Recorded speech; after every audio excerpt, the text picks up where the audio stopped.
Welcome to Woodstock City Council. It is Thursday, May the 17th, 2018. We have a very full agenda. We'll start with a couple of proclamations, and later on we'll be doing some presentations. So the first one is for Parks and Recreation Month, and I'll call Patrick King and Emma Vandervoort forward, please.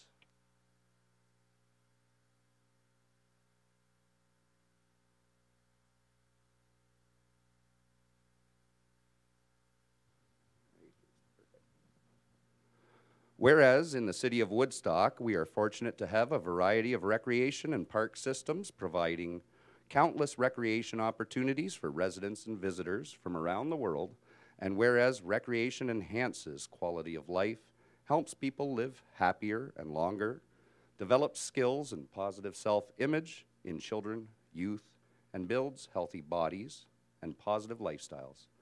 And whereas the benefits provided by recreation programs, services and parks, and open space reduce health care and social service costs, serve to boost the economy, economic renewal, and sustainability, enhance property values, attract new business, increase tourism, and curb employee absenteeism. Now therefore, be it resolved that Woodstock, Ontario does hereby proclaim that June, which witnesses the greening of Ontario and serves as a significant gateway to family activities, has been designated as Recreation and Parks Month, which will annually recognize and celebrate the benefits derived year-round from quality public and private recreation and parks resources and local, regional, and provincial levels. Therefore, I, Trevor Birch, Mayor of the City of Woodstock, in recognition of these benefits and values of recreation and parks, do hereby designate the month of June as Recreation and Parks Month in the City of Woodstock, dated the 17th day of May, 2018. Congratulations. And a little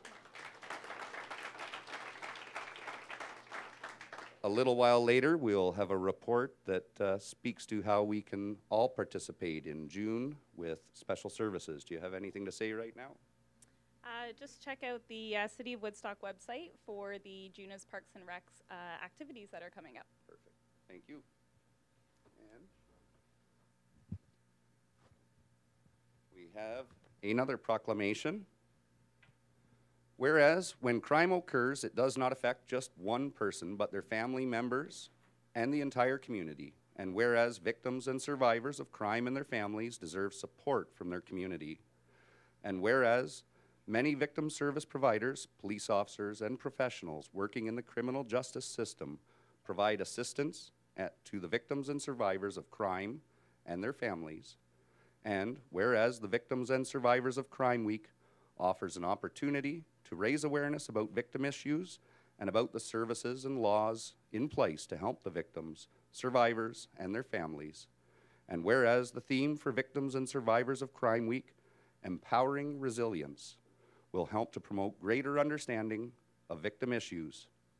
Now, therefore, I, Trevor Birch, Mayor of the City of Woodstock, do hereby proclaim May 27th to June 2nd, 2018, as Victims and Survivors of Crime Week in the City of Woodstock, dated the 17th day of May, 2018.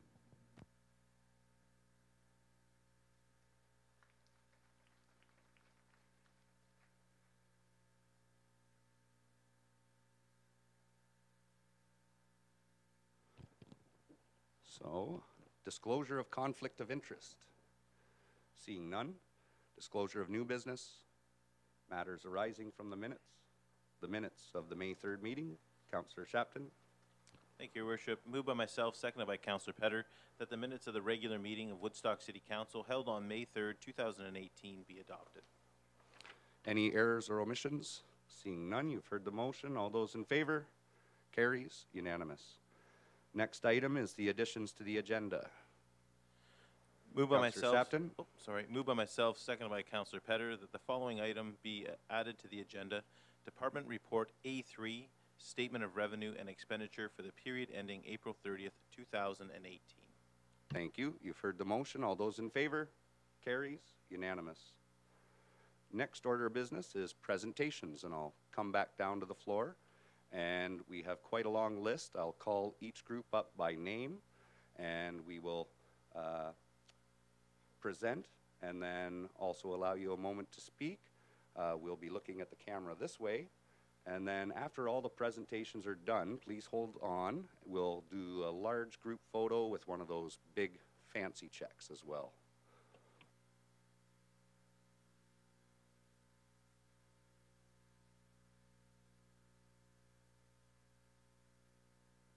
Okay. So we'll begin with the 7th Woodstock Scouts.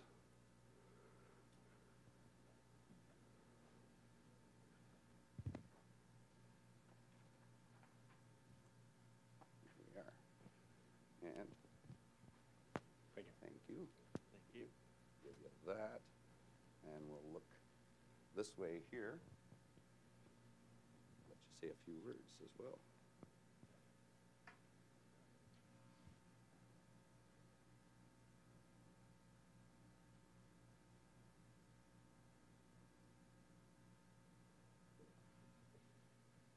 I guess I would just like to say thank you to the City of Woodstock for helping fund the youth scouting adventures. Okay. Thank you very much. And our next one is Big Brothers and Big Sisters.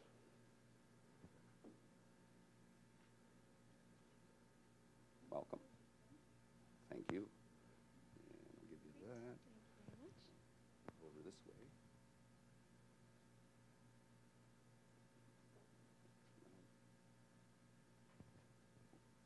One of those will work.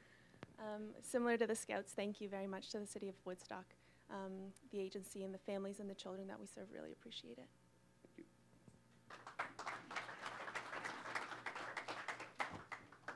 Next up, we have Calvary Church.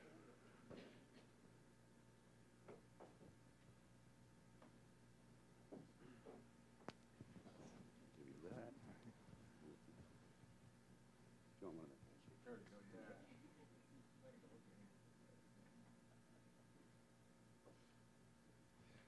Just want to say thank you. It's a joy working with the City of Woodstock to do the annual Easter egg hunt. So thank you for all your help.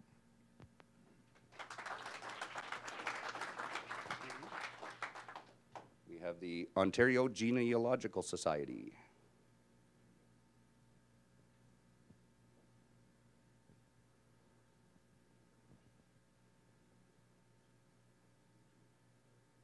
Welcome. Thank you. I'll give you that.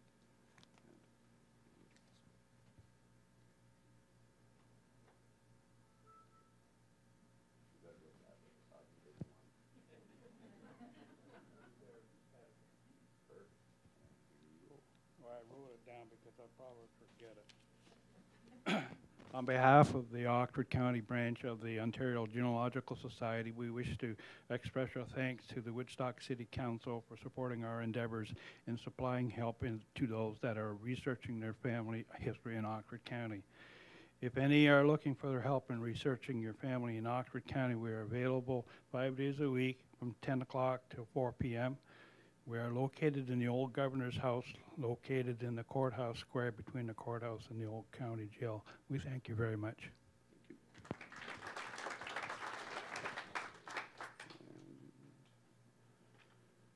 The Southgate Center.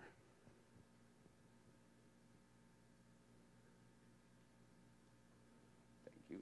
Thank you. That. Look this way.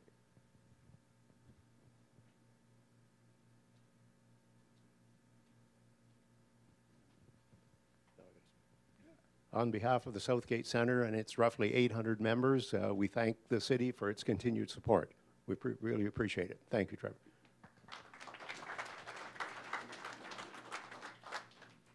We have Theatre Woodstock for the Stages Youth Theatre.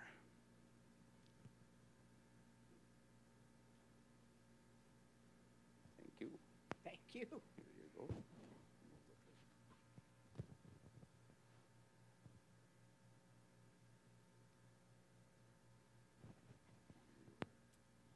Thank you very much to council and the city. It's been a long-held dream to expand the Stages Youth Program to financially challenged and excluded talented students, and this is going to get it started. Thank you. Thank you. Woodstock District Developmental Services.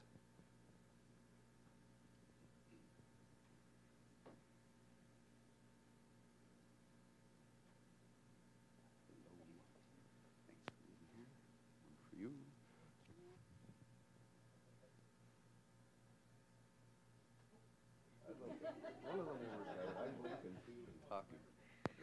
I won't say much other than young people that we support at this youth camp are really thankful, as well as families. This youth camp creates a lot of jobs for young people in our community, so we are very thankful to have the City of Woodstock support. Thank you.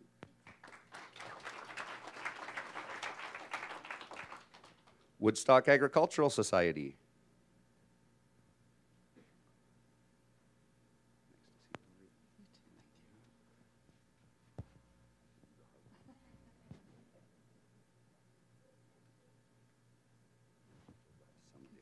So on behalf of our board, our members and volunteers, I'd like to thank the City of Woodstock, our mayor and the council for the continued support of the fair.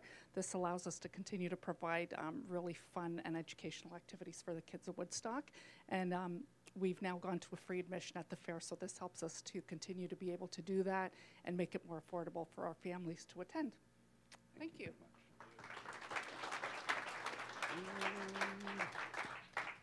Woodstock Curling Center.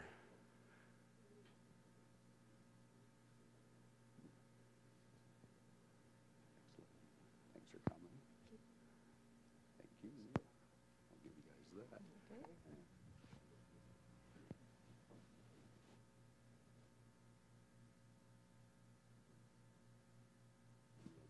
Mike, you got the notes. Thanks. We appreciate the city's support for the Woodstock Curling Center. With the recent Olympics and lots more curling on TV, there's a real buzz for the fastest growing sport in Canada. And we're really grateful for the city to recognize also our champion Special Olympics curling team as well. So this funds help with our aging equipment and keep us sustainable. So thank you.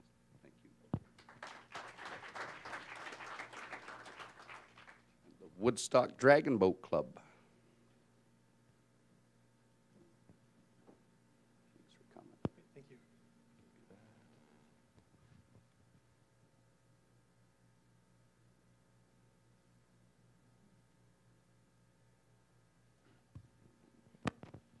On behalf of the Woodstock Dragon Boat Club, I just want to say thank you to the City of Woodstock and all of you here. This is going to go a long way to keeping our fees low for the season and expanding our club. So thank you very much. It's greatly appreciated.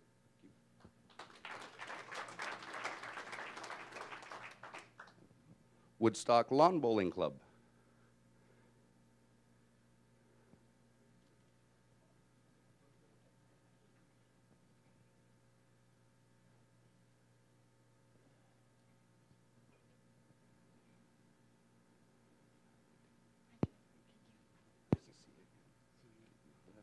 Who's going to hold the big one?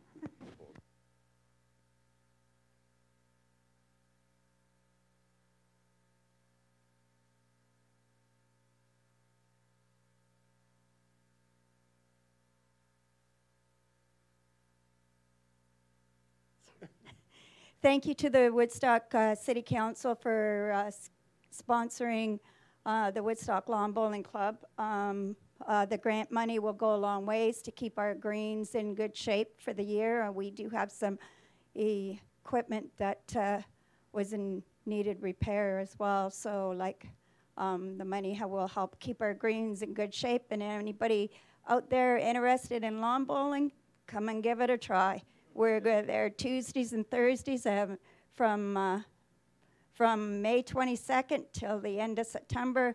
You're welcome to come. I challenge you all to try it once. I'll be throwing a few this year. Woodstock Minor Baseball. And not here, no check for them anymore. Rotary Music Festival. Uh-oh. Well, more people will fit in the group photo. Woodstock Triathlon Club. Okay. Everybody get their children registered for the kids' duathlon. I got 2 of mine registered. YMCA. There we go. I better leave those with the treasurer for now. Thanks for coming. Thank you. Thank you so much.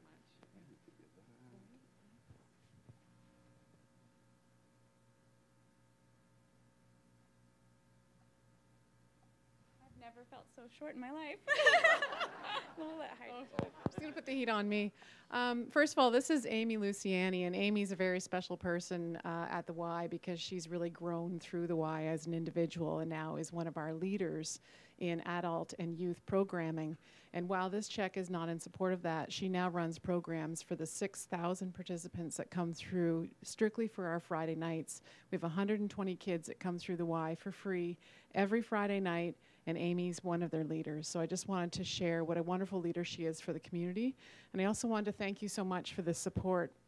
As council has changed and faces change over the years, your support of the Y doesn't, and it speaks to the culture and the understanding of the Y in the community. And we just wanted to share that the funds that you have donated to the Y today will continue to help the fully 1/3 of our participants, children's families, displaced individuals who participate in Y programs who wouldn't otherwise be able to do so. So from the bottom of our hearts and theirs, thank you very, very much. And stay up here. So if all the other recipients could please join us up here for the group photo, and we'll have a big check out front. We'll try and arrange people as quick as we can, and if council would like to join as well, you're more than welcome.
Okay.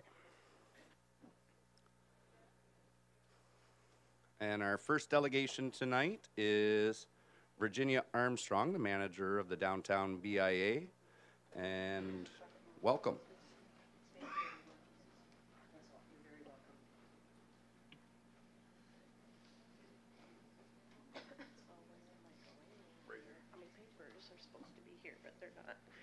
Good evening, everyone. I'm the new manager at the Downtown Woodstock BIA, and I have had the honor to meet many of you. Jerry, I've heard a lot about you as well. I think we're going to be doing Santa Claus Parade together or something. Connie, I've met, and many of the staff, and I must say that it is the friendly city. I have never been so welcomed before as I have here. I just think it's amazing for a city this size, and I know we had fun there at Sean and I at McHappy Day already, and lots of activities happening in the city, and I'm so happy and proud and excited to be a part of it. So I look forward to working with each and every one of you, and thank you to those of you that have supported me so far, even though I've been a bit of a pain, but it's a learning curve, that's for sure. So we do have our budget that was sent to council, and that is what we are here for this evening, for approval of our budget that was approved at the AGM.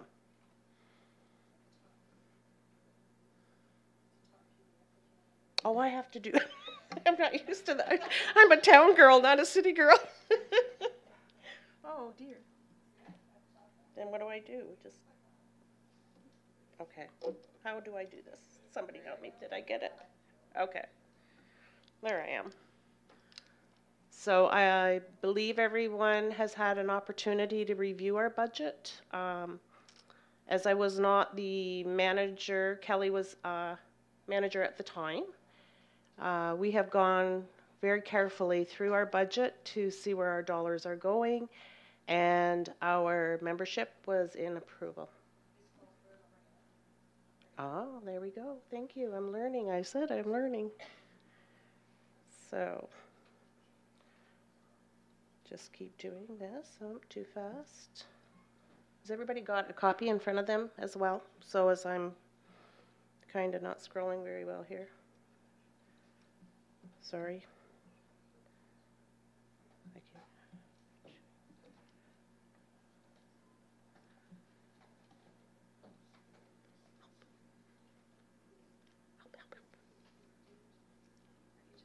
Oh, I can.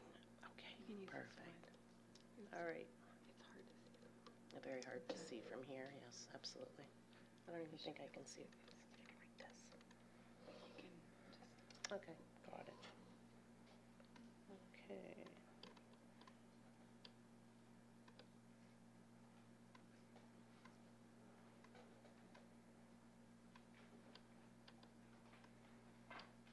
Were there any questions on any of the items that are in the budget?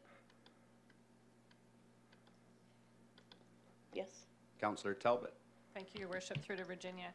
And just going through some of the items that were highlighted in it, one of the things was the bag revenue was down, and I know that we said that there was less retail, but do we also think maybe it's also to retailers that are using reusable bags as opposed to the shopping bags?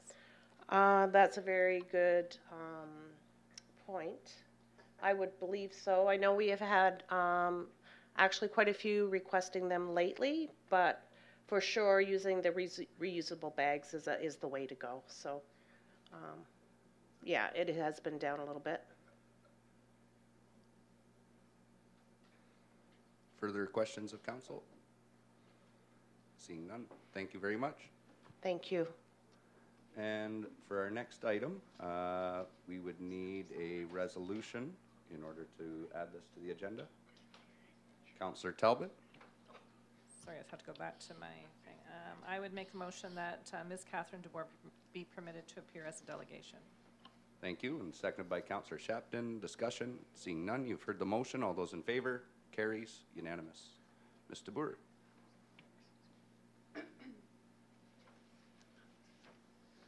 Welcome. Welcome, thank you. Good evening, Mayor Birch, council members, and guests.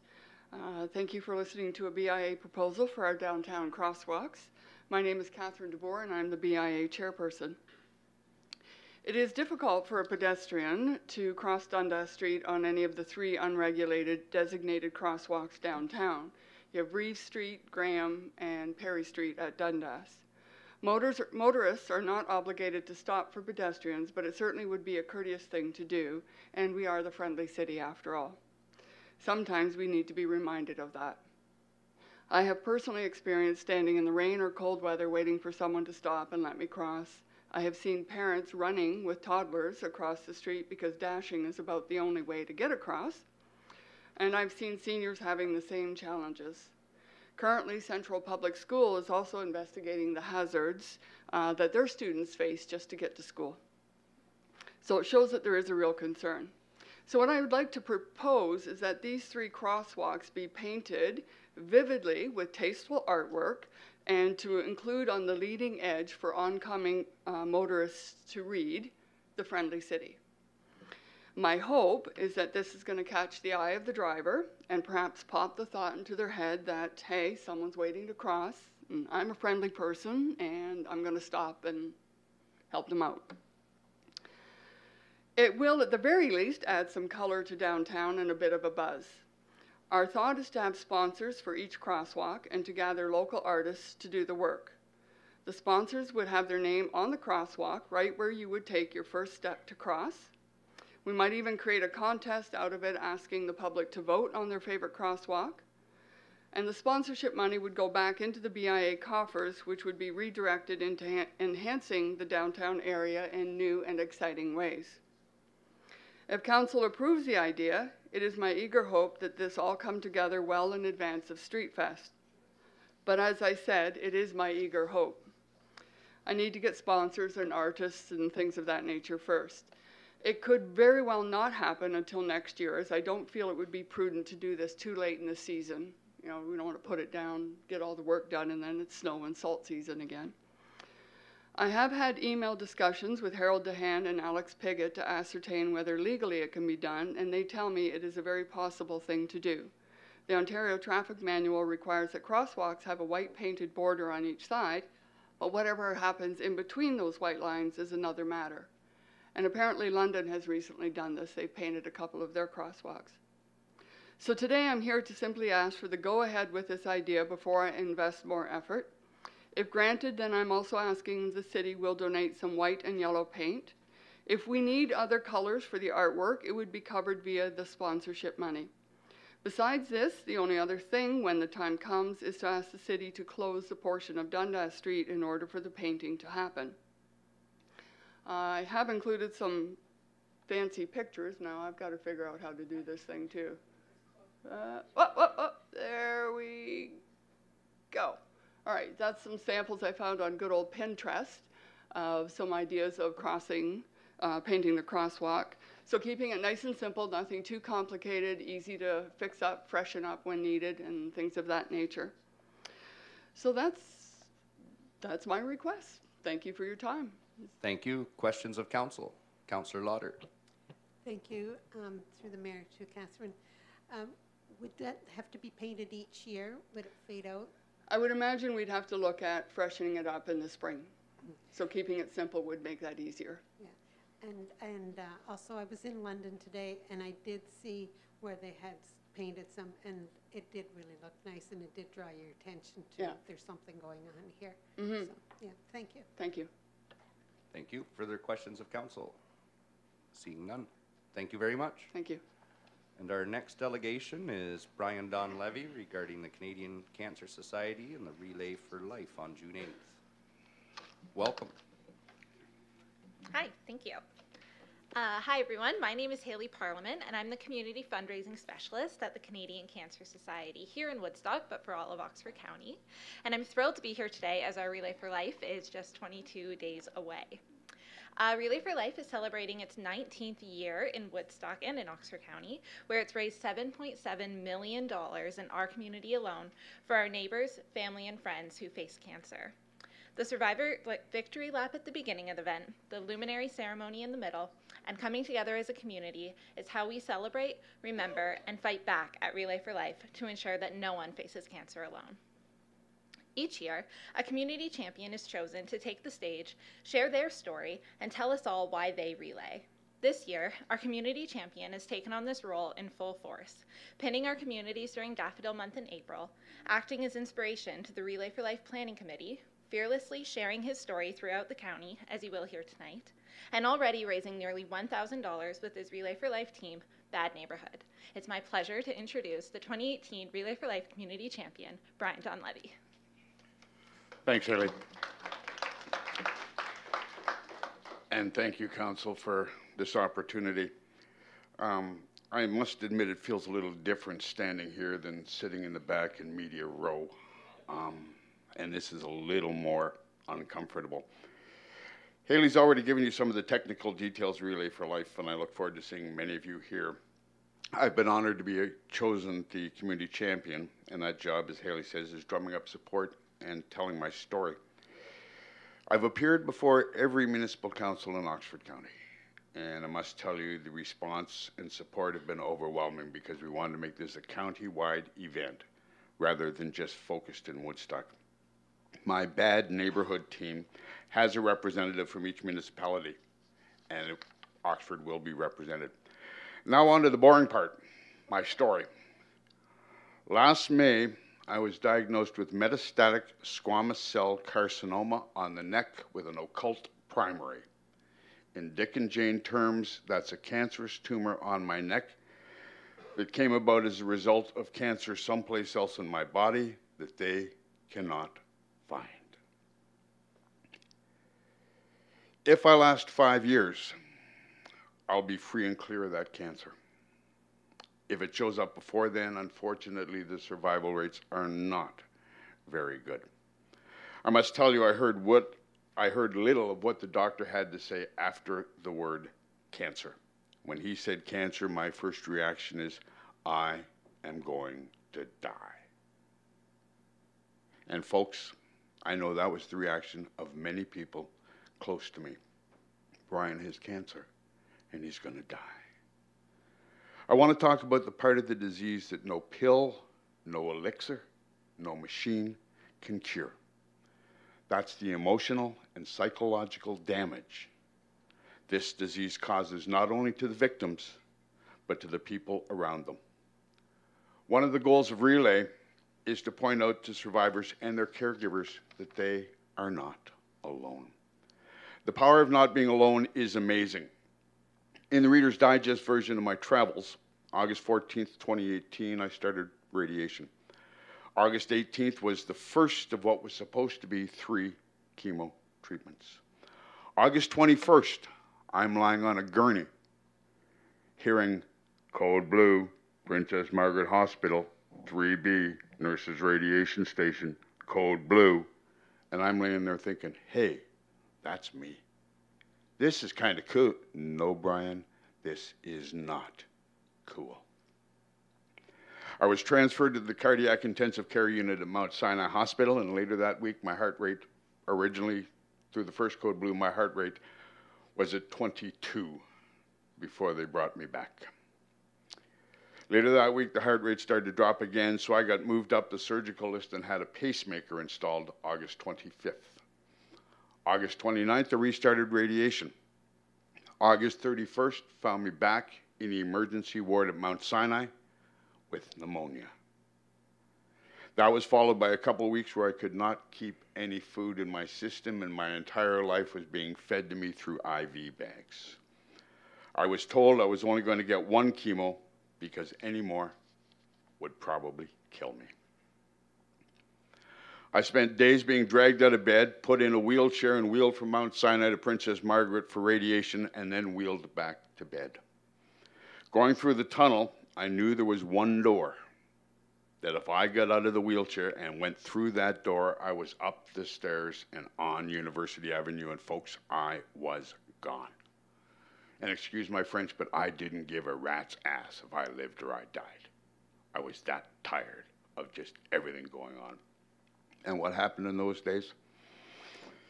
My phone would buzz, and it'd be a Facebook message or a text or an email saying, hang in there, thinking of you. Well, if they thought I could handle another day's radiation, then I'd do it. But tomorrow, I am out that freaking door. That's the power of reaching out. That is the power of not being alone. We have to tell the sufferers and the caregivers that what they may think is not terrible. It's actually usual. Although it sounds mean, at times people will think, why is that SOB recovering from cancer and wasting air on this earth when I lost so-and-so? It may sound awful, but it's real. But people do not know that it's real because they do not or cannot talk to anyone. They do not want to say anything to the sufferer because they don't want to upset them and don't know who else to talk to. They're not asking for advice. They're asking for a supportive shoulder, a non-judgmental ear. They need to talk and do not know where to turn. The relay is a reminder that you're not alone. I'm one of the lucky ones when it comes to help figuring out the gray matter that occupies space between my ears. I've connected with a wonderful psychiatrist, Dr. Madeline Lee, at Princess Margaret Hospital. Madly, as she is affectionately known, agrees with my self-assessment that my mind is like a bad neighborhood, hence the Relay for Life team name, and I should never venture there either A, alone, or B, without adult supervision. The best analogy I can come up with for what I'm dealing with is I'm living in the same house, but somebody has changed all the wiring.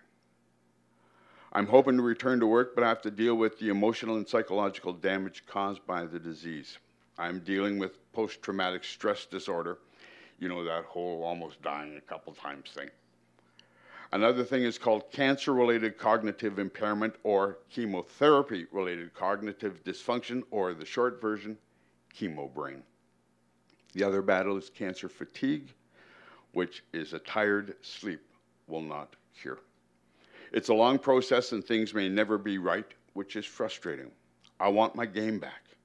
I want things back to the way they were, but that is never going to happen. It's also never going to happen completely for the people around me. That sense adds another burden to the shoulders of the cancer sufferer, a massive amount of guilt. They want everyone's life back to normal, but they know it never will be, so that brings out the guilt because they are the ones who caused the upset. I came tonight with a couple of asks, and one has already been dealt with. I was looking for volunteers to join the Bad Neighborhood team, and both the mayor and Councillor Accioni figure their images can withstand being seen with me for at least one evening. The other ask is for you to reach out. If you know someone with cancer, if you know someone who is dealing with someone who has cancer, reach out to them. Have a coffee, have lunch, send a text. Although it may sound like an over-dramatization, it isn't. Your actions could save a life. And before I leave, with the indulgence of council, I have a couple of thank yous that I want to make publicly. Remember how I talked about my phone buzzing with messages of support that prevented me from going out the door? Well, you can blame Councillor Accioni for keeping me in my wheelchair a couple of those days. To the mayor, your worship, I did not want for anything during this ordeal.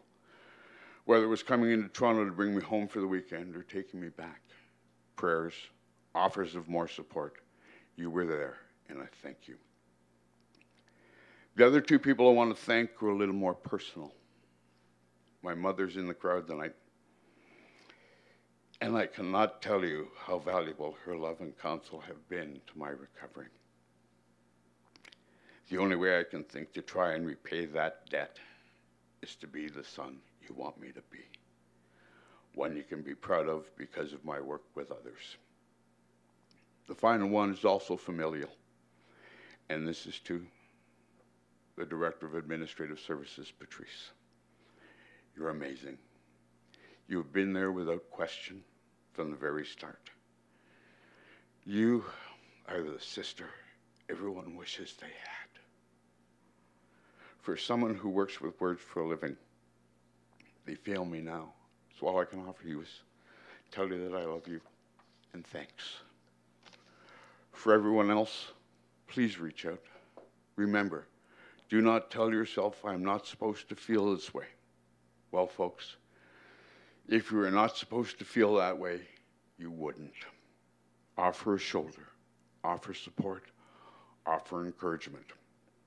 The rewards you reap will be amazing. Thank you for your patience, and if the clerk is willing, I will entertain any questions. Thank you. Thank you. Questions of council? Councillor Accioni. Thank you, Your Worship. Just more of a statement, really. Just want to say thank you. You know, we've all of us have been touched by cancer in our lives. There's no question with family members and everything else. And you know, you and I have certainly spent some time together, chatting, and just, you know, having the opportunity to read your speech ahead, and just your story is amazing, and I truly believe you are inspiring a lot of people, speaking with other people here in the community that have heard your story. You have more strength than I do. I can't imagine going through what you've done with and then being able to talk about it and having your sense of humor, which I think is such an asset. Just thank you from everybody that can't say it to you. Let me say it for you, or for them. Thank you for being the inspiration. Thanks very much, Jerry. Further questions of council? And this is where I'll get my plug in on June 8th at the relay. I'll be getting the third and what my wife tells me is the final haircut for cancer research and wig donation. And of course our community champion will be the first one with the scissors in his hands. So thanks for the kind words tonight. It gives me a little more sense of peace about what's going to happen that night with the haircut. Thanks very much.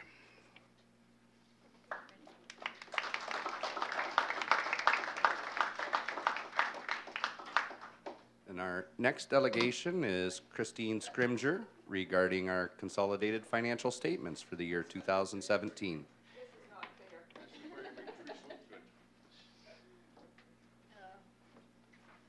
Okay, that's not fair to have to follow that as an accountant of all things. Welcome. Good evening. I believe you all have the audited financial statements. Oh, look at that.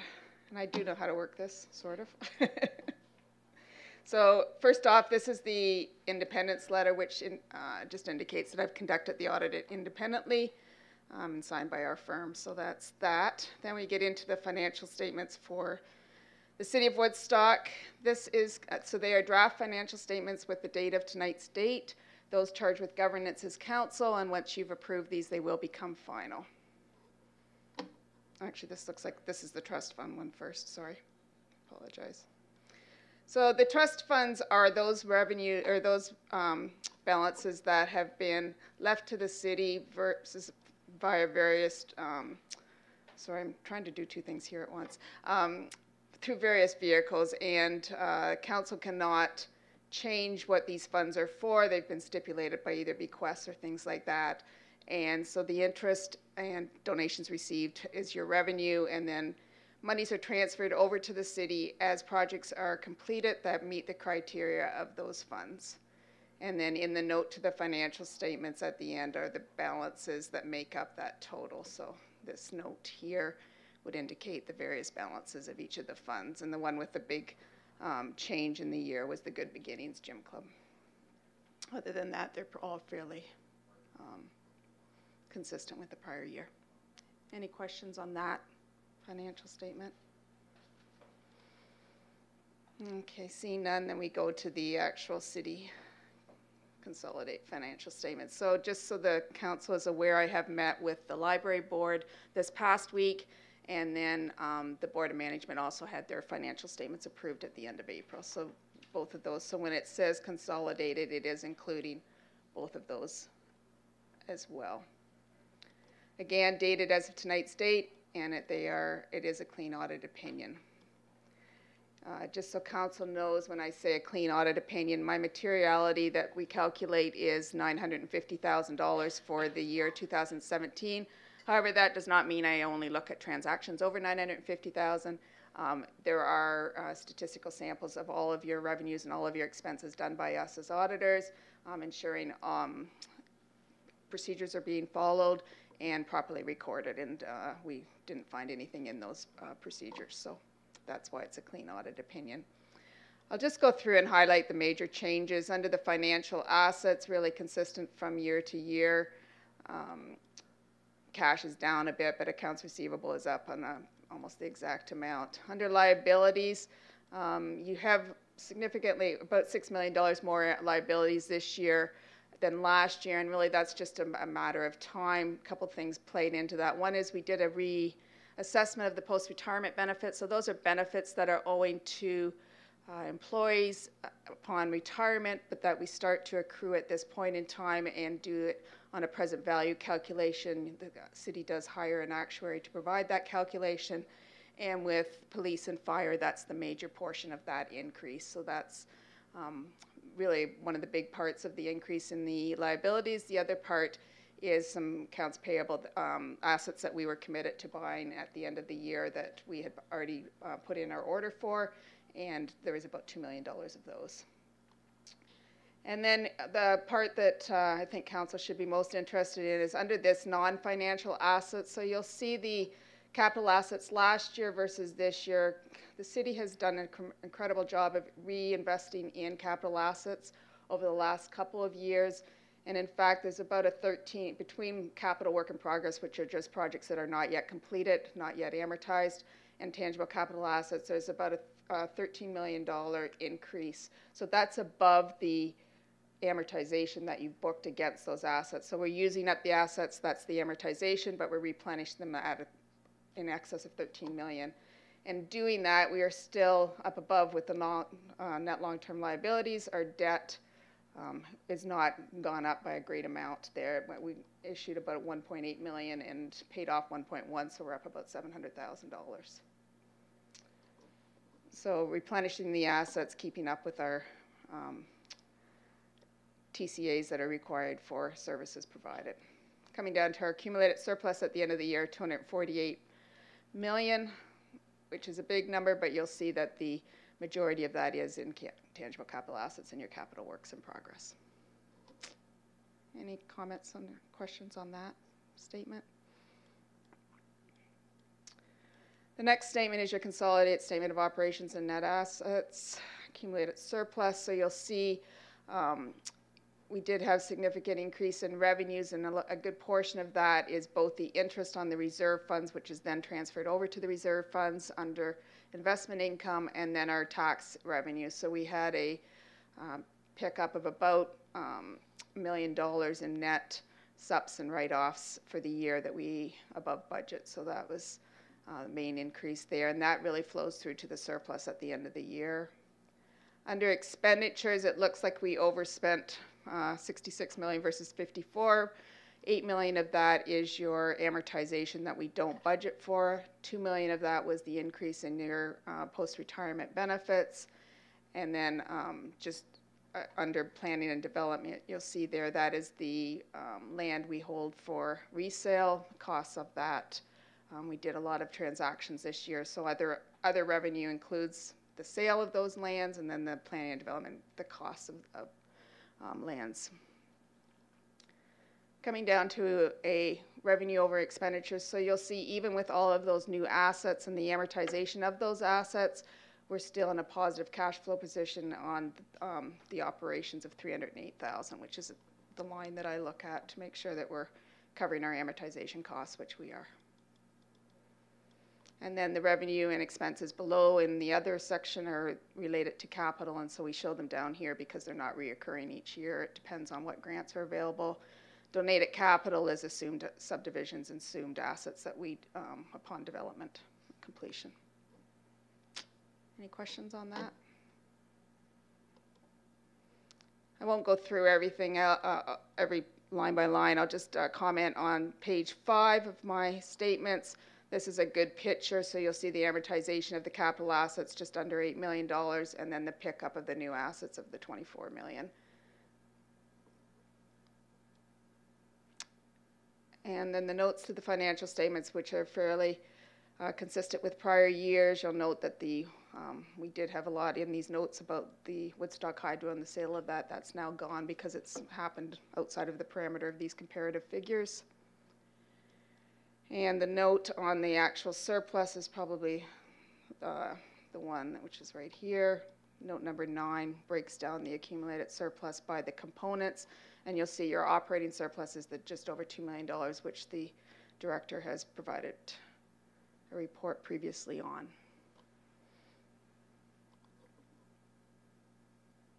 And at the end, there are 2 schedules, one being the schedule of the tangible capital assets broken down by component, which major asset additions, road work is always one of them, and then we had some building additions, the police station being the one that comes to mind. And then the last schedule is the schedule that takes your financial statements into the format of the FIR, breaking it down by function.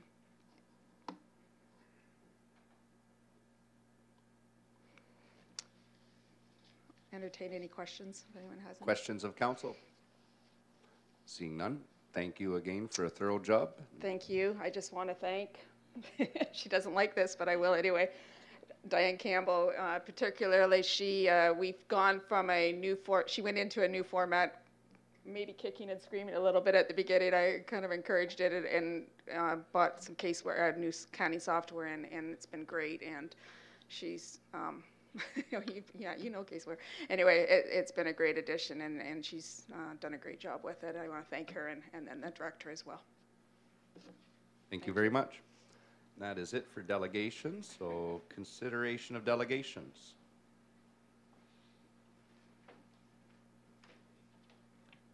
Councillor Shapton. Starting with 7B, moved by myself that Woodstock City Council approve the downtown BIA 2018 budget as presented. Thank you. Seconded by Councillor Talbot. Discussion? Seeing none, you've heard the motion. All those in favor? Carries. Unanimous. Next item, Councillor Talbot.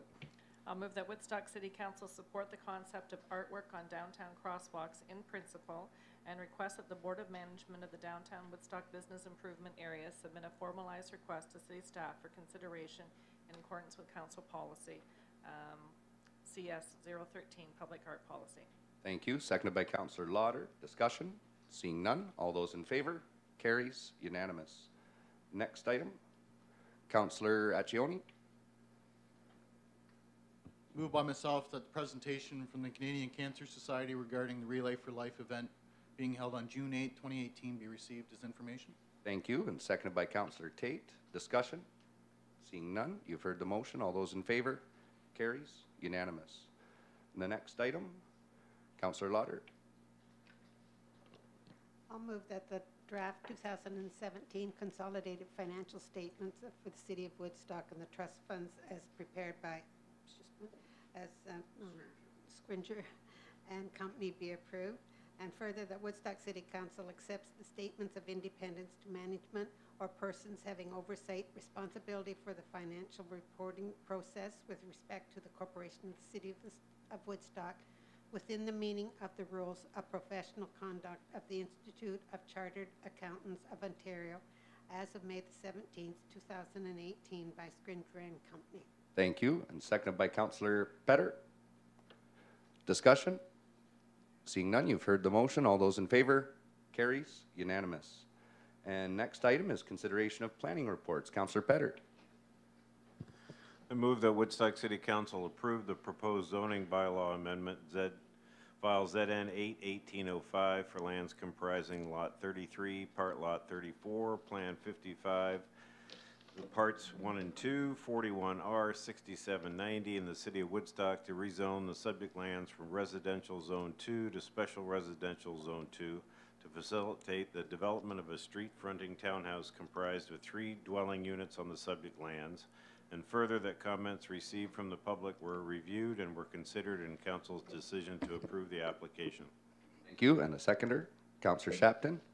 Ms. Hatchler. Thank you. So the application tonight that we have is for 71 Park Row, and it was submitted by Oxford Builders. And the application is to rezone the subject lands from R2 to Special Residential Zone R2-27. This zone change would facilitate the development of a street-fronting townhouse comprised of 3 dwelling units on the subject lands. It would also give site-specific zoning to reduce the minimum frontage for an end unit, so both of these units, from 8 meters to 7.5 meters, and to reduce the interior side yard width from 3 meters to 1.2 meters. The proposed dwellings will have access onto Park Row and are surrounded by a mix of single and semi-detached dwellings. The current R2 zoning permits singles, semis, and duplexes. It's the opinion of staff that the proposal is consistent with the PPS as it's a form of infill housing and promotes intensification. It also provides a mix of housing types in the area. It's an efficient use of lands, municipal services, and infrastructure. It's also intended to support a variety of low-rise, low-density housing, which is permitted in low-density residential designation. And it's also consistent with the range of densities that are permitted in the low-density residential areas as well. It's our opinion, too, that the application maintains the character of the area as it'll maintain the scale of adjacent dwellings and is therefore compatible. With respect to the requested relief, staff are satisfied that the applicant will still be able to provide adequate parking, drainage, and access to the rear yard. In light of the foregoing, staff are of the opinion that the application can be given favorable consideration. Thank you. Questions of council? Seeing none, you've heard the motion. All those in favor? Carries. Unanimous. And our next item, the briefing memo. Councillor Shapton. Moved by myself that Woodstock City Council receive the Planning and Municipal Board Reform Bill 139 update as information. Thank you. And seconded by Councillor Talbot. And would you like to speak briefly to that? Thank you. Briefly.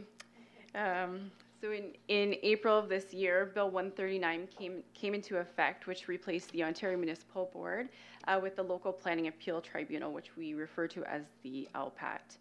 And it introduced substantial changes to the current practices and procedures relating to land use planning appeals.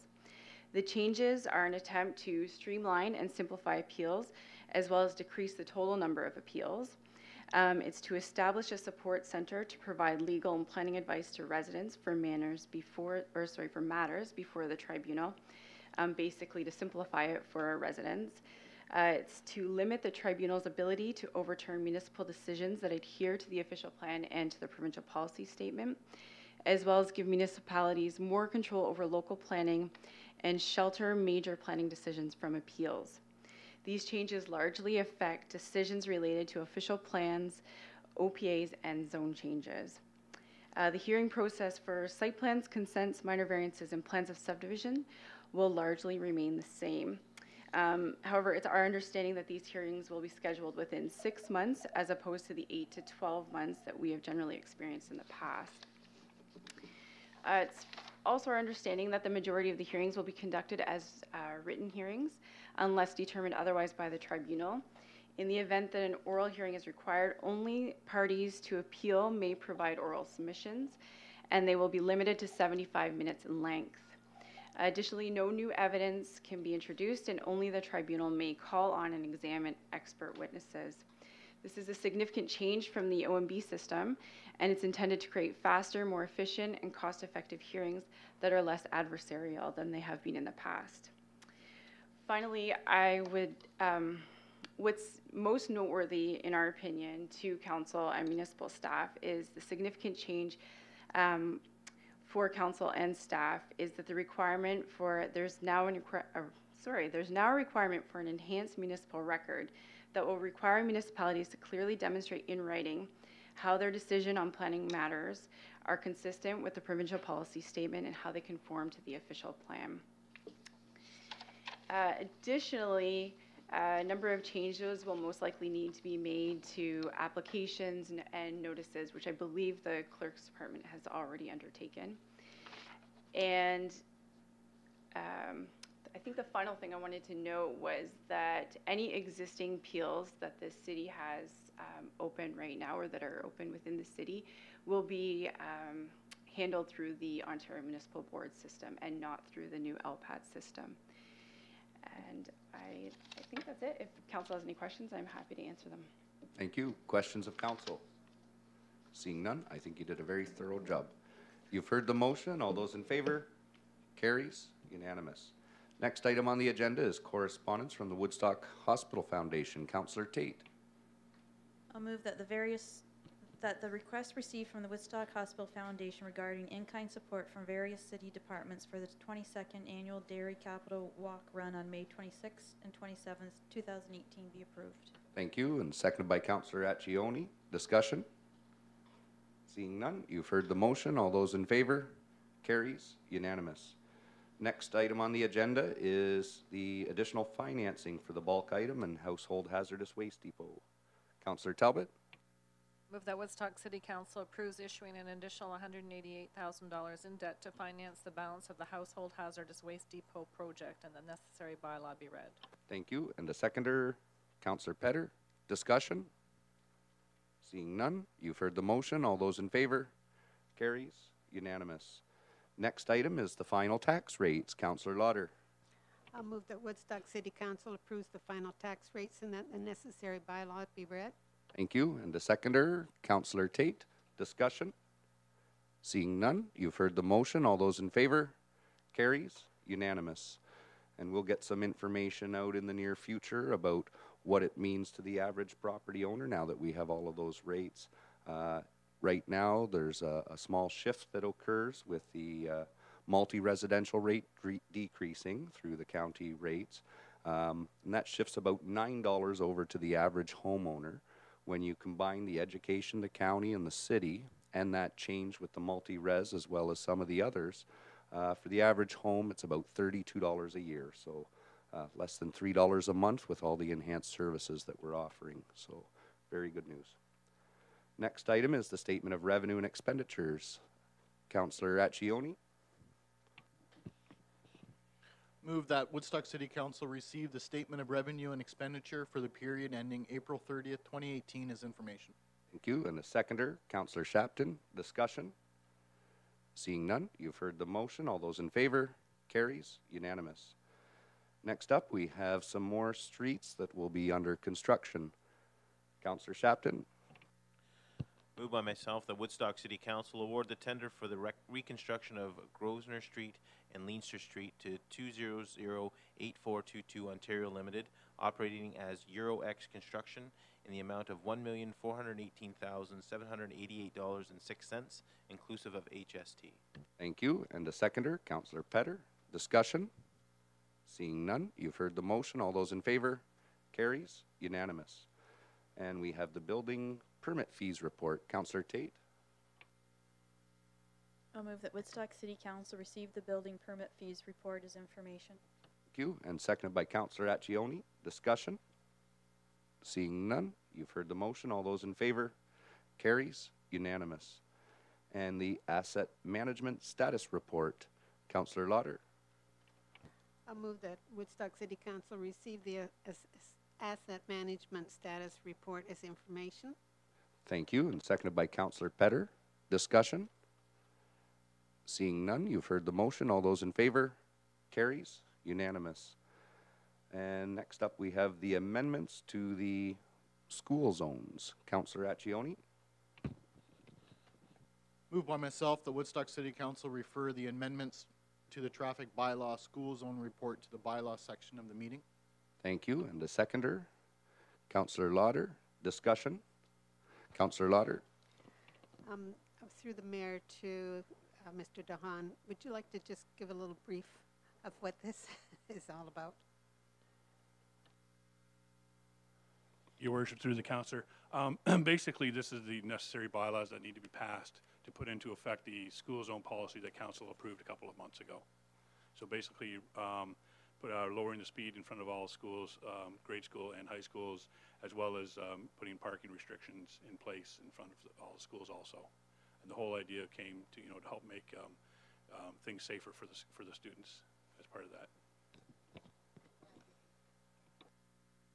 Yeah, and I'll add, in addition to the work that the city's been doing, there were some collaborative efforts that took place among other agencies and with the school board and a tour where we all went out with some of the young people. And there'll be a lot more information being communicated to the public in the future about these changes. One of the things that I see on my travels is some of the young children that are being dropped in front of a school where it is not safe to cross. And some of these individuals live very close to home, and it would be much safer for them to walk and cross at an intersection where we have city crossing guards. Because one of these days, someone might not see that young child darting across the road. So now we'll have instituted uniformity with the no stopping zones. So it won't be quite as convenient for individuals and caregivers to be in those hazardous locations around the school. So look for more information coming up. You've heard the motion. Councillor Talbot. Thank you, Worship. Through to Mr. Dahan. These will all be zoned in the signs for lower speed limits, but will the signs go back up where the speed resumes back to the 50 kilometers? Because I know that in some areas I've had a lot of people ask me about that. Your Worship, through the council, yes, there'll be, as you're entering the zone, there'll be, if possible, if it's on a straightaway, there'll be a 40-kilometer school zone ahead sign, then there'll be the 40-kilometer school zone sign, and then there'll be the 50 resume sign. Thank you. Any further questions? Seeing none, you've heard the motion. All those in favor? Carries. Unanimous. And next up is the illegal dumping of garbage in the downtown core. Councillor Talbot.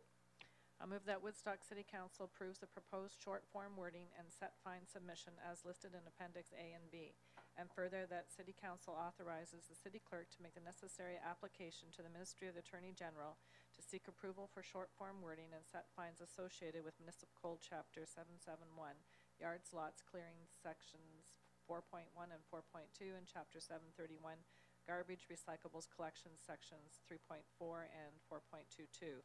And further that City Council directs staff to place illegal dumping signs in problem areas in the downtown area. Thank you. And the seconder, Councillor Shapton. Discussion? Seeing none, you've heard the motion. All those in favor? Carries. Unanimous. And next up, we have Parks and Recreation, recreational swim fees for June. Councillor Shapton.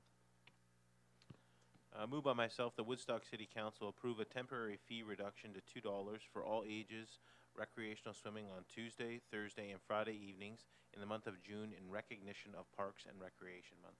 Thank you. Seconded by Councillor Petter. Discussion? Seeing none, you've heard the motion. All those in favor? Carries. Unanimous. And next up is the Cowan Park Transition Plan and Capital Operational Budget for 2018. Councillor Shapton. Thank you, Your Worship.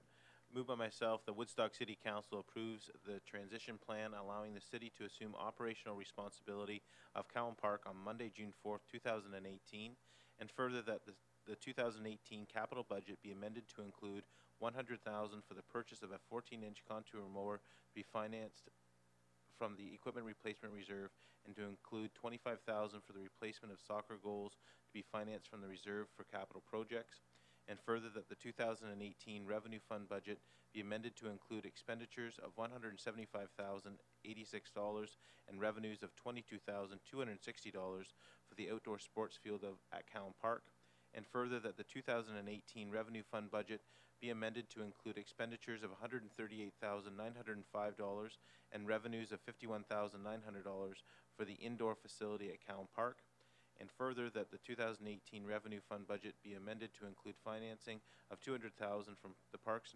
Reserve and $39,831 from the Tax Stabilization Reserve, and further that the Woodstock City Council approves the addition of one full-time, one seasonal temporary, and one student for the Parks Department, and further that the Woodstock City Council approves an amendment to Municipal Code Chapter 330 to add rental fees for Cowan Park, and that the necessary bylaws be read. Thank you. And seconded by Councillor Accioni. Discussion. Councillor Lauder. Yes, through the mayor to Mr. Connors, could you just explain if there will be any time for rentals? Say, for example, I know the volleyball group are very concerned about being able to have a facility for the summer, and is that a possibility? Your Worship, through to the councillor's question. Right now, we haven't been taking any rentals because we need to pass rates before that. What this budget does is it allows us to operate starting in September and then going all the way through until the end of the year. However, we will entertain rentals that are like capital positive or revenue positive for us. So if there are rentals out there that will help us in a better positive light as far as the budget goes, we'll certainly operate them in the summer. And just another question. And when will those rates be determined so that they can make any arrangements that they might want to make? Your Worship, through to the councillor's question, it is on the last page of this report. So if the fee bylaw amendment gets passed, we will have rates after tonight. One more question. Could you speak about the walking track and the reason that it can't be opened or probably not be opened for a while anyhow at the earlier time that some people are requesting? Your Worship, through to the councillor's question. The walking track right now won't be open for a couple of reasons. The biggest is currently the lights in the facility, which is a very heavy expense to the facility, all go on at once. So if you're going to turn on the walking track lights, the field lights have to be on. So we're going to make those changes, but that's the original reason. The other is you have to have staff in the building. And when the staff would be in the building is when there's no other rentals in, and that's a straight loss, which we haven't picked up in the budgeting. Further questions of council? Councillor Talbot. Thank you, Worship. Still through to Mr. Connors.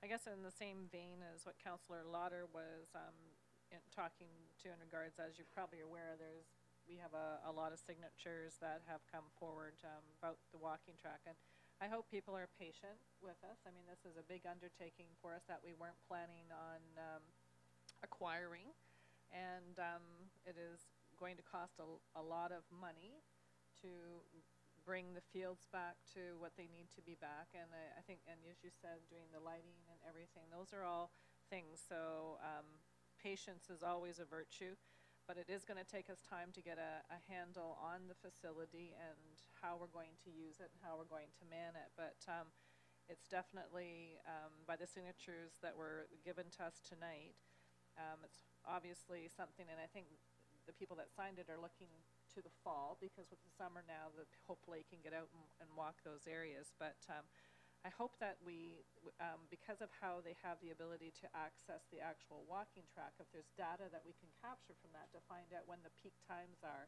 and maybe look at trying to accommodate, you know, as best as we can to when people usually go there. And I know that's going to take some juggling, but again, it's going to be a learning experience, I believe, for all of us, and how that facility is actually going to operate. So Rome wasn't built in a day, and I don't think the Cowan Park, how it's going to be utilized on an ongoing basis, is going to be found right away either. Are you planning on doing some research in that as far as like the fobs? Is there data that can be collected from them? Your Worship, through to the councillor's question. Currently, we looked into that, and I don't believe the fobs did pick up the time when that happened. However, we are looking at a communication plan and some alternatives to help the walking track folks.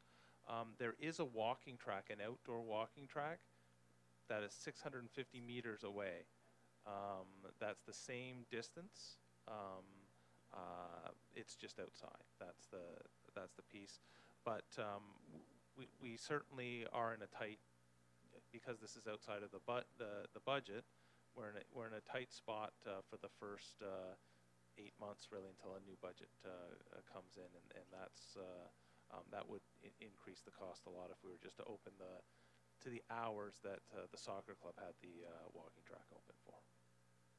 Thank you. Further questions of council? Seeing none, you've heard the motion. All those in favor? Carries. Unanimous. Next up is the Oxford County Proposed Woodlands Conservation Bylaw. Councillor Petter. I move that Woodstock City Council advise County Council that Woodstock requests an exemption from the proposed County of Oxford Woodlands Conservation Bylaw, as it is a duplication of regulation within the geographic boundary of the City of Woodstock, and further that a copy of this report be forwarded to County Council. Thank you. Seconded by Councillor Shapton. Discussion? Seeing none, you've heard the motion. All those in favor? Carries. Unanimous. And we have no committees or notice of motion, so bylaws. Councillor Shapton. Thank you, Your Worship. Moved by myself, seconded by Councillor Petter, that the following bylaws be given first and second reading.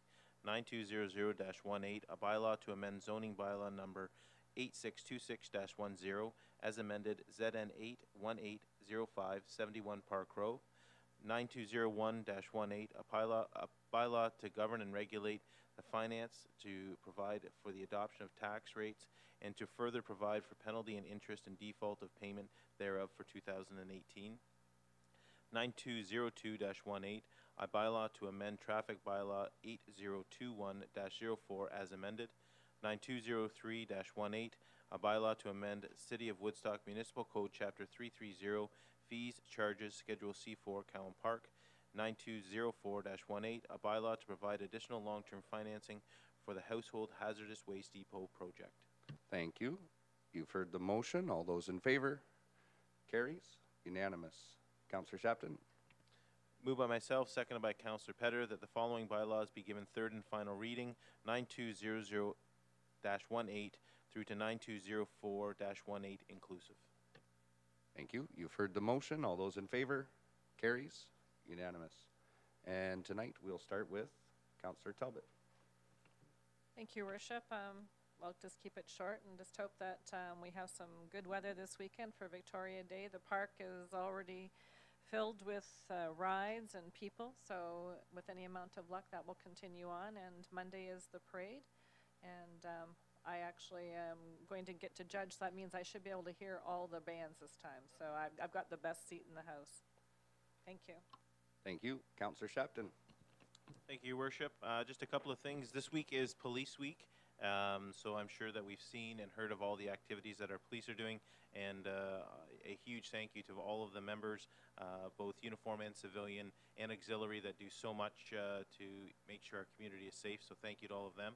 Also, I had the fortune to speak at the Time to Change Minds walk a few weekends ago, which was just a phenomenal event, very well attended again, and the weather was actually good for the first time in a couple of years, so we were able to walk outside. Just such an important moment to realize that it's okay not to be okay, and that there is help out there, but it's not okay not to know where to go if you're not okay.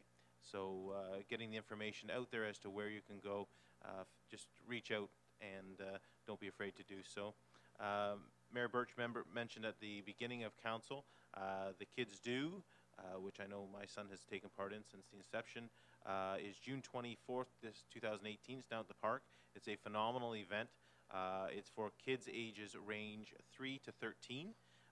Starts at 9 a.m. in Southside Park, and again, it's just an awesome event, and I look forward to seeing many of you there, as I know my son will be participating as well. And last but not least, this is a long weekend, and for some that want to go crazy, just know that our police force will be out and the ride programs will be there. Should you choose to drink and drive, we always have a extra firm mattress available at the police department, so please be safe and don't push your limits. Have fun and be safe, and we'll see you in a few weeks. Thank you. Councillor Petter. Couple of quick things. I just on the Victoria Day weekend format, yes, have a nice, safe, and long weekend. It's supposed to be decent weather, not great, but decent weather. And secondly, I'd just like to congratulate our Deputy City Clerk, Chris Gauthier, for getting a new job in Brantford. We hate to see him go. He pretty well came on the same time I did, and he's leaving the same time I am. So he's helped me tremendously. He's on our community grants committee, which all those checks were given out. He does a tremendous amount of work, and I hate to see him leave Woodstock, but it's on to bigger and better things for Chris, and I just want to congratulate him on his new job. Thanks. Thank you. Councillor Lauder. Thank you. So we've heard about the Dairy Capital Run again. It's, of course, on May the 27th. Hopefully we have great weather, because there's been times when we haven't. And there's still time to sign up, so everyone's welcome down there to do the run. You don't have to run, you can walk, whatever. And on July the 25th, the hospital is having their annual golf tournament at Craiggowan. And so if you can put a team together, that'd be fantastic. And have a great weekend. I also am going to miss Chris. He is on our accessibility committee, and he's done a fabulous job, so we will miss him greatly, but I really understand him being able to move closer to home and further opportunities. And thank you. Thank you. Councillor Accioni. Thank you, Your Worship. I don't want to say too much. I just want to make sure everybody knows we did get the petition. We passed it around to all the council as far as Cowan Park. We heard, of course, I know a lot of passionate people about the walking track, and we do apologize. I just hope everybody understands we are doing the best we can with what we have at this time. So maybe next council can do a little bit more when it's budgeted, and we'll go from there. Also have some good news. A lot of people asking about the new transfer station. I'd like to announce for those that haven't heard. Looks like it is going to be open on Wednesday, June 20th. So more information in the next couple of weeks with hours, days, operating, and everything else. So for all that have asked, that's now going to be out there. I'd like to say a quick congratulations to everybody. Obviously, too many to mention tonight to the community grants, but $83,250, that's a lot of money and a lot of great uses that money is going to go towards. So congratulations to everyone. Please be generous. Relay for Life. If you can't participate, please donate. Again, I'd like to say Brian Dunleavy is doing a phenomenal job. And Mayor Birch and myself are proud to call teammates of Brian's, and we'll see you that night.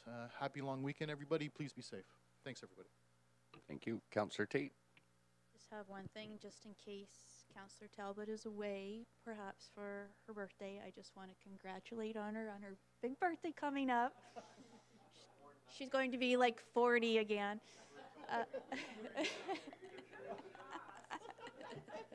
I've known Councillor Talbot for a long time, and you don't look a day older from the first time that I met you. So have a very happy birthday. And I'd like to remind all the citizens of Woodstock that as good Canadians, we always seem to make comparisons of ourselves to our neighbors to the south. So one thing I've been able to benefit by doing that comparison when I go to special birthday parties and there's significant numbers involved, you do the conversion to American using the current exchange rate, and we find that everybody's a lot younger and closer to the age of their heart. Try that one. It works. So on Friday, May the 4th, the city of Woodstock was honored to be present with our Japanese friends at Toyota in Cambridge, along with dignitaries representing the federal and provincial governments, our prime minister, our premier, and we saw a new investment of $1.4 billion, and that split 46% between the Woodstock location and the two Cambridge locations. And this is going to create an additional 450 permanent jobs in our community that benefit our entire region. There will also be over 1,000 co-op jobs and research and development. There's a further commitment from Toyota to invest with the National Research Council of Canada, and this will continue their push forward. As many of the listeners will remember, when the County of Oxford set their renewable energy goal, that is the same renewable energy goal that Toyota set. When we first met with those executives to congratulate them on their goal and let them know about our goal, that's when we started talking about plans. And now, of course, Toyota has a plan, and so do we as a community. So you hear a lot of rhetoric during provincial elections when it comes to things like investments in opportunities like this with Toyota, as well as the renewable energy. And just to make sure everyone understands how beneficial this is to our community. So if you hear that some of the energy policies and initiatives that we've worked on as a city and as a county could jeopardize some of these large employers, it is actually the exact opposite. These type of goals and plans is what is drawing them to our region, what is encouraging them to expand for generations to come.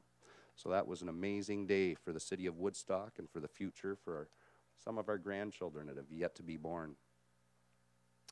On Saturday, of course, I was at the Boxing Hall of Fame inductee ceremony that was held here in Woodstock.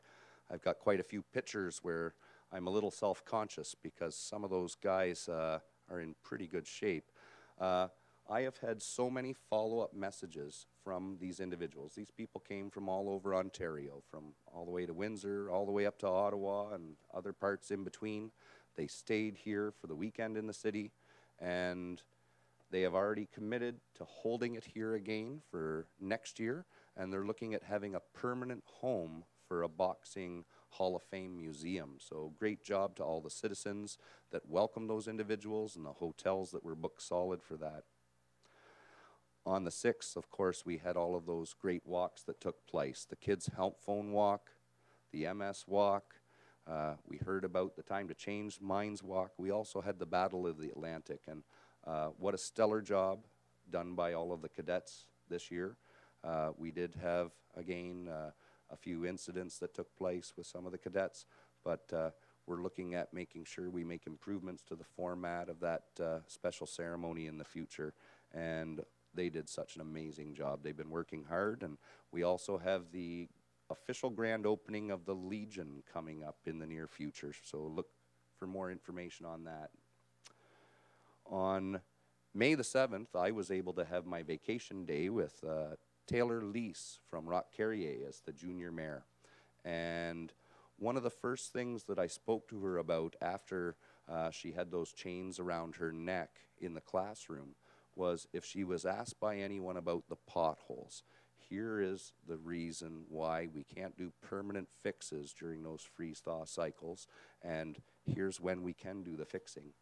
And after her tour here at City Hall, before we even got to the county building, there was a great citizen that was asking me about the potholes and how we get them fixed, and I said, I'm on vacation, here's the mayor, and she did an exceptional job handling it. Now, of course, all the other stops are fun too, the police station, the fire hall, the Southgate Center, and the museums, and everywhere in between that the city and the county operate. Now, at the end of the day, of course, it was our sanitary sewage treatment plant that the county operates, and even that was amazing. Michelle that gave the tour, her first question of Taylor was what her favorite class is in school. And Taylor answered, science. And of course, Michelle has multiple degrees in chemistry and all the things that are required to run a sewage treatment plant. And she just lit up as she got to tour that place, and she sees a future in municipal government. So hopefully I don't have to take her on for the spot of mayor in the near future. Now on May the 9th, we had the OECYC Family Games Night and Barbecue, and of course that is our lead agency here in the city of Woodstock, the county of Oxford, for all things mental health and wellness for anyone under age 19. And you're going to hear a lot more about some of the new initiatives that are coming out of that facility. There's going to be a name change. I still won't give away the name, but it was nice to see so many people coming out to support and some of the donations coming in. It seems to be very overlooked within the community. We have a lot of great events going on to raise money in the realm of mental health, and no matter what door you show up at, someone is going to refer you to the right place. But if that place hasn't had an increase in funding in over 20 years, it's very hard to keep the programming going and having it accessible at the right time. So think about supporting OECYC. We had the last couple of days the Children's Water Festival at Piddock, and always a great turnout, over 3,500 kids there. Some of those new games tonight, there's that family night where people are out there taking a look around. My little girl was there today, and when she got home from school, she had the biggest smile on her face and said, Dad, it was amazing. So all those volunteers from the city of Woodstock, the county of Oxford, and from Upper Thames Conservation Authority, another bang-up job. Yesterday, I was able to do the mobile town hall on the transit with the superheroes. It was a rather hot day, so we had to drop Woodstock Captain off a little early, and then I think the next one to drop might have been Batman with that suit. Even my suit was a little warm. But we heard a lot of good things about the improvements for all the programs we've been working on as a council. There were a few issues that people brought up that were some of the areas where we've been working on things at the county of Oxford as well when it comes to affordable housing and all of the new units that we've been trying to bring on. So I think a great time was had by all, and I saw a lot of children that were big smiles on their face while their parents were trying to see if I could still smile afterwards. So good time was had by all. Motion to adjourn. Councillor Petter, seconded by Councillor Shapton. All those in favor? Carries unanimous.